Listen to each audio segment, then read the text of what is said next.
Sir, আমরা দেখলাম SIR নিয়ে আপনি একজন মহান মানুষ। সারা বাংলা কেন, সারা ভারতবর্ষের মানুষ আপনাকে চেনেন, জানেন, বোঝেন। তারপরে আপনার মতো মানুষ যে এখন আপনি বিচার করেছেন, এখন দেখা গেল শুনলাম এসআইআর এর তালিকা থেকে আপনার নাম বাদ। কি বলবেন? বা ড্রাফটে আমার নাম ছিল। এখানে 2002 থেকে আমি আছি। আমি ভোটার হই কলকাতায় এসে 1967-এ, যখন শিয়ালদায় আমি কারমাইকেল হোস্টেলে থাকতাম। শিয়ালদা বিধানসভাতে আমি প্রথম ভোটার হই। তখন রাজ্জাক মোল্লা ছিলেন, যতীন চক্রবর্তী আমাদের প্রত্যেকটা ঘরে ঘরে এসে মানে করছেন, প্রচার করছেন। তো তখন ওখানে আমি 10 বছর ভোটার ছিলাম।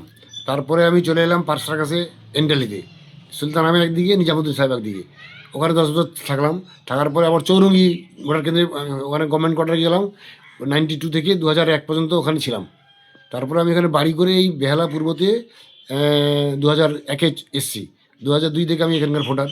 তো ভোটার দিয়ে আসছি, ভোট দিয়ে আসছি, লোকসভায়, বিধানসভায় সব জায়গায় ভোট দিচ্ছি। এবং বিশেষদের আমি ভোটে 2019-এর পার্লামেন্টের সিটের কন্টেস্ট করেছিলাম কৃষ্ণনগর থেকে, 12 নম্বর সিট থেকে। তারপরে 2021-এ আমি নমিনেশন ফাইল করেছিলাম বেহালা পূর্ব থেকে, অ্যাজ এ ইন্ডিপেন্ডেন্ট ক্যান্ডিডেট। তারপর আমি উদ্যোগ নিয়েছিলাম। কিন্তু এখন এই 2025-এর ড্রাফটের লিস্ট আমার আছে। 2004 এতে 26-এ দেখছি আমার বিশেষের দুজনের আন্ডার এডুকেশন করেছে। আমি বিচারক ছিলাম 30 বছর এই পশ্চিমবঙ্গে। তারপরে আমি মান্ডি কমিশনের চেয়ারম্যান ছিলাম 6 বছর। তারপরে আমি এখন সার্কের প্রেসিডেন্ট 2023 থেকে, সার্কের প্রেসিডেন্ট ভারত ইন্ডিয়ার ব্রাঞ্চের। বিসাইডস দ্যাট আমি এখানে হাইকোর্টে প্র্যাকটিসও করেছি যখন জজ হওয়ার আগে, 1975 থেকে 1980 ডিসেম্বর, 7ই ডিসেম্বর পর্যন্ত। এবং অনেক আমার জমি জায়গা, দেশের বাড়ি অবিভক্ত মেদিনীপুরে, আমার পড়াশোনা ওখানে মেদিনীপুরে। এবং 1951-এর দলিল আমার এখনও আছে, এই রেকর্ড আছে, দলিল আছে, এভরিথিং আছে। এবং আমি অনেক কাজ এখনও করিয়েছি সোশ্যাল অ্যাক্টিভিটিস। তো এইরকম এই সমস্ত অনাচার, অবিচার, এই যে সার করে আমার নাম বাদ চলে যাবে, তো মানে পেনশন, আমরা পেনশন পাচ্ছি গভর্নমেন্ট থেকে। তো তার ইন স্পাইট অফ দ্যাট, এই অল দি এভরি পাসপোর্ট আছে, আমার ভোটার কার্ড এন্ট্রি আছে, আমার মিসেসেরও আছে। তো তারও নাম দেখি আন্ডার রেজিস্ট্রেশন করেছে। তার 2002 এখানে ছিল, আমার 2002 আমার নন্দীগ্রামে নাম ছিল। তো সেই 2002 থেকে আমাদের ভোটার লিস্ট এখানে বাড়ি করার পর থেকে এখানে আমরা আছি। কিন্তু অবাক কথা, এই সত্যি তো মানে অকল্পনীয়, অচিন্তনীয় এবং আনথিঙ্কেবল, আনইমাজিনেবল। আমি তো এটা মনে করি, একটা beyond the jurisdiction of the Citizenship Act, beyond the jurisdiction of the voter electoral role, এবং বিয়ন্ড দি jurisdiction এটা সিইসি, এরা এই সমস্ত কাজ করতে পারে না বলে আমি মনে করি। স্যার, সাধারণ মানুষ, যদি আপনি বিচারপতি ছিলেন, হ্যাঁ, আপনি যে মাননীয় এলবি চেয়ারম্যান। করেছেন, আপনি মাইনরিটি কমিশনের চেয়ারম্যানও ছিলেন, আপনি বিভিন্ন ডিপার্টমেন্ট পশ্চিমবঙ্গ সরকারের সামলেছেন, পশ্চিমবঙ্গের 24টা জেলায় আমি হ্যাঁ। 6 বছর করে ঘুরেছি। 6 বছর করে ঘুরছেন। আপনার যদি এরকম ভুল দেখায়, তাহলে সাধারণ মানুষ যারা গ্রামগঞ্জে থাকে, যারা পড়াশোনা কম জানে, তাদের কত ভয় এবং বিপদ। হ্যাঁ, খুব মানে একটা বিভীষিকা মতো আনিয়ে দিয়েছে। বিশেষ করে মালদা, মুর্শিদাবাদ, উত্তর চব্বিশ পরগনা, দক্ষিণ চব্বিশ পরগনার মানুষের মধ্যে একটা বিভীষিকা এনে দিয়েছে, আতঙ্ক। কত মানুষ মারা গেল, বিয়েলও মারা যাচ্ছে। তো ভাবা যায় না এই কী হচ্ছে কি। আর ভোট করছে মানুষ, যে যাকে ভালোবাসবে ভোট দিবে। ভোটিং রাইট তো রিপ্রেজেন্টেশন অফ পিপুল একটা 1952 থেকে মানুষ তার ভোটাধিকার প্রয়োগ করে আছে। যদি সব যদি এখানে নকল ঘুষপেটিয়া, এখানে কজন ঘুষপেটিয়া আছে? ঘুষপেটিয়া কে কারা? যারা ঘুষপেটিয়া কাকে বলে? যারা এখান থেকে চাকদা, রানাঘাট, এই যারা পার্সিকিউটেড হয়েছে, এখানে মুসলিম কজন এখানে পার্সিকিউটেড হয়ে এখানে এসছে? বরং এখানকার মুসলিম ওখানে চলে গেছি, বাংলাদেশে চলে গেছি, যে তখন ভালো থাকবে বলে। কিন্তু যারা শিক্ষিত ছিল, 1971-এর পর থেকে মুসলিমরা এখানে মানে নিজেদের বাঁচার জন্য লড়াই করেছে। আমিও from the own of my heart আমি বলছি যে টু নেশন থিওরি, যেটা জিন্না এবং আমাদের গান্ধীজি এবং জলান করেছে, সেটার এগেনস্টে আমরা ভারতবর্ষে জন্মেছি।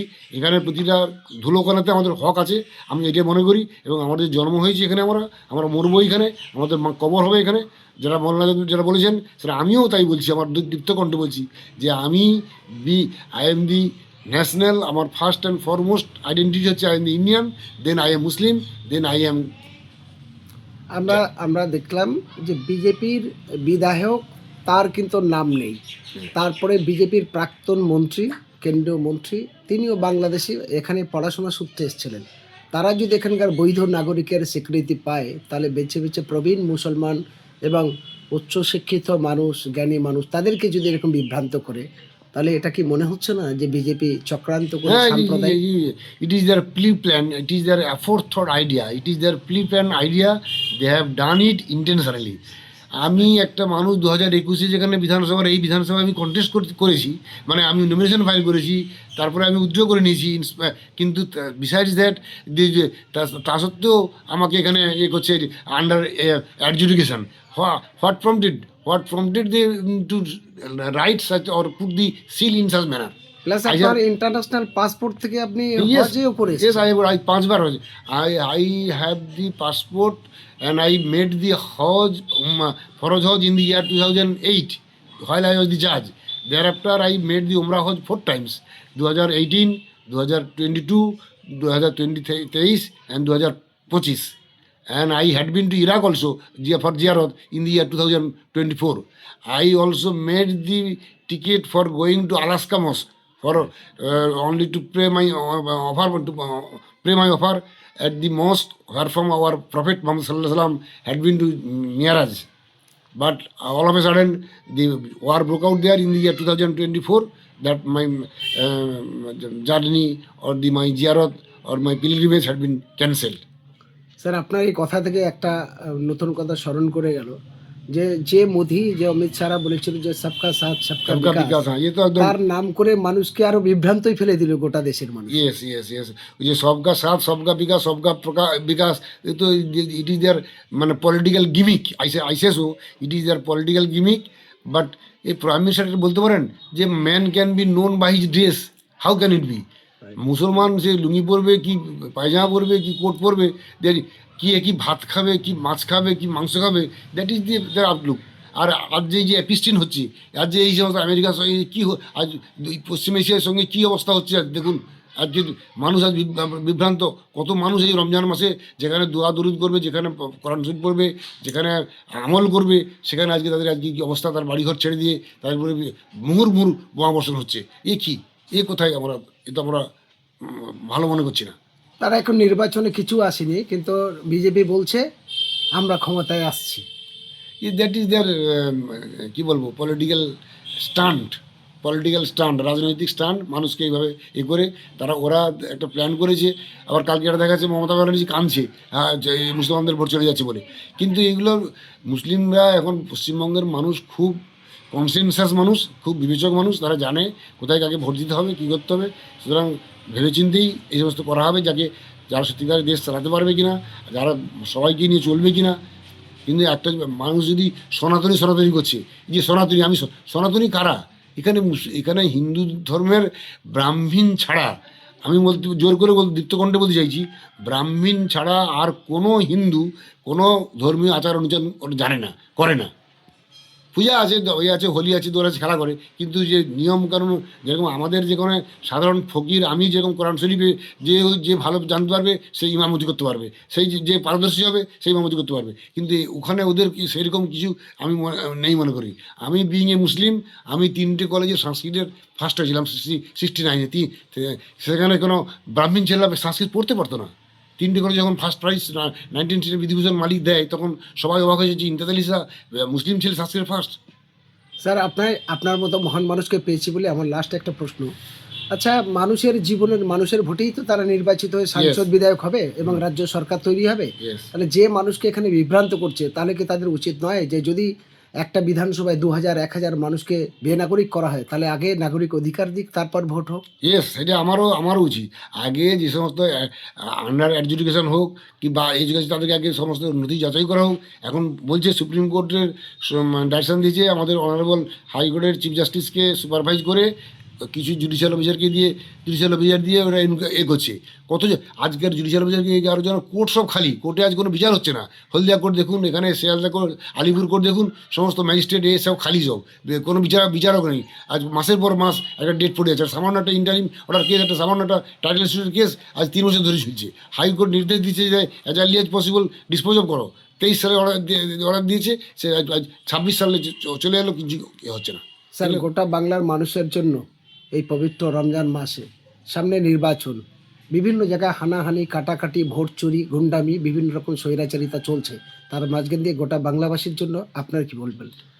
আমি বলবো বাংলার মানুষ খুব বিবেচক মানুষ, তারা তাদের নিজের ভোট তারা এই সমস্ত প্রেজেন্ট সিনারিও ভাবনা চিন্তা করে তারা নতুন করে ভোট দেবে। এবং আমিও চাই না যে দুর্নীতিগ্রস্ত লোক তারা আসুক যে পলিটিক্যাল পাওয়ারে, কিন্তু আবার যে যারা পাওয়ারে আছেন তারাও চাইছে না কাউকে জোর, তারা তো আগে থেকেই বলে দিচ্ছেন তা বলা স্বাভাবিক যারা এই সমস্ত মানুষের উপর অন্যায় করছে, এত মানুষ মরছে, ঠিক কথা, কিন্তু আমাদেরও ভাবতে হবে। আমাদের এখানে ওয়েস্ট বেঙ্গলে 30% মাইনরিটিস পিপুল বাস, মাইনরিটিস, তারপর তো বিসাইডস দি খ্রিস্টান, পার্সি, বৌদ্ধ, জৈন, মাইনরিটি বলতে বিশেষ করে এখানে মুসলিম মাইনরিটি বেশি, কিন্তু মুসলিম মাইনরিটি লিডারদের মধ্যে একটা ইউনিটি নেই। আজকে দেখুন এতে সেখানে ক্রাইসিস এ করছে, ইরানের লিডার বলছে যে আমাদের মুসলিম সার্বভৌমের মধ্যে ইউনিটি দরকার। আজ যদি আমরা সবাই একসঙ্গে বসে যদি ঠিক করতে পারি যে হ্যাঁ আমরা করাপ্টেড মানুষ চাই না, করাপ্টেড পলিটিক্যাল পার্টি চাই না, আমরা একটা ভালো ফ্রেশ গভর্নমেন্ট দেবো, মানুষকে একটা সুন্দর গভর্নমেন্ট উপহার দেবো, সেটা আমাদের কাছে বসে আমরা ঠিক করে যদি আমরা সেরকমভাবে করতে পারি, তাহলে আমি মনে করবো আমাদের বাংলার আরও উন্নতি হবে। বাংলার এখানে শুভবুদ্ধিমন্ন সম্পন্ন মানুষ প্রচুর আছেন, তারা যদি চিন্তা করেন যে হ্যাঁ এই পরিবর্তন দরকার বা পরিবর্তন এই বিজেপি এই জোর করে সনাতনী দিয়ে এরকম করে, আমি মনে করি এই পরিবর্তন চায় না কেউ। স্যার আপনার নাম আর পরিচয়? আমার নাম ইমতাজ আলী শাহ, আলহাজ ইমতাজ আলী শাহ। আমি প্রাক্তন বিচারক এবং প্রাক্তন সাবেক মাননীয় কমিশনের চেয়ারম্যান, এবং বর্তমানে আমি এখন সার্ক হিউম্যান রাইটস ফাউন্ডেশনের ইন্ডিয়ার ব্রাঞ্চের president. I am discharging this post since 2023 and I will remain in this post. Allah যতদিন রাখবেন, 2027 পর্যন্ত আমাকে করেছেন, ওরা মনোনীত করেছেন। Thank you sir.